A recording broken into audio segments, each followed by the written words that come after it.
twisisa kahle ngopfu ni twisisa too much but fala tibuku swona ni vekela ngisho ni vekela mfuko start na ani mina ngikomeni khani la kuhlayana lawula ku start but mina vele ni vekele wena ku ni ta bola tshama kona ku tshama ku ndawe njhani se ish but anyway awula ku luza wate awule second hey wena Phineas lava ngovuxili sungurini serious ntizo na ngo swi and then abo lango swilo ne hlangana na swilo kumbe xani ni byala sivara ke na sister Wini ta tshama kwala mental la ka mina ngilunge mina swo ni ta pani ndla swa mapoto yini na hali swi nge kumani na swo sweswo problem mi laha ku ni khoma kahle kwani ku hlaya swa ni tikela na munhu wo pfuna na yena ya ntizo lo but tatana to emaloyi Phineas wa kwihi Phineas ni dyondza na yena Phineas wa kwihi I lava yini na muti wa mina u vhakele mina I dyondza na yena kwala muti wa mina a hi la kombela swin'wanyana mi kombela na muti wa mina na a ni na muti loyi va fana ni hina ntoyi huma hi laha hatisa ni komba xikosi huma hi laha sivara ayi no wena a ni vuli wena mina ni famba na yena u famba na yena ku famba loyi a ni n'wi tivi hina ntoyi ni vula loyi haka na loyi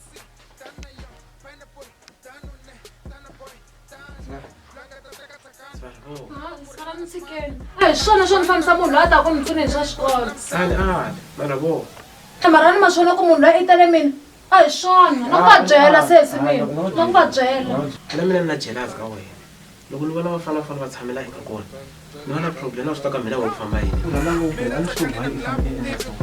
ku va byela a ni swi lava ku tolova ya famba Jack ku humelela yini ku humelela yini n'wana Jack tshama laha ku humelela nchumu ka ta mina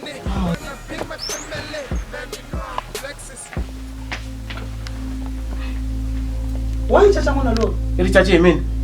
ku sukela ri na penga hi ku I ri caca hi wena wa va tiva wena maxaka ya mina la vona ka ta mina muntu wa wo tolovela hi vafana a wu kahle swo ni nga se hi le kuweni la phakati ka munhu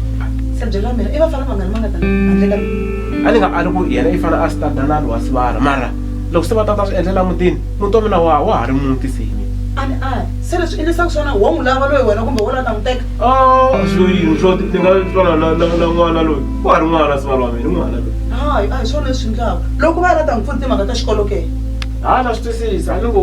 mina loyi a ni swa vona a ni vula ku nga talatali va fana na phakati ka muti u ta hundzuka kwihi please loko kombela swi nga ha humeleli loyi I fane a ta n'wi pfuna swa xikolo loko a wu nge pfumeli ku matano ta a famba a ya ka vona I ta pfumela ni nge pfumeli swona okay mara ni vula ku a nga ti masiku hinkwawo ka ka mina sweswo swo pfa a chikanyana kasi I teka ngani a wa sungula ku n'wi vona namuntlha a nga tlhe a ta siku rin'wana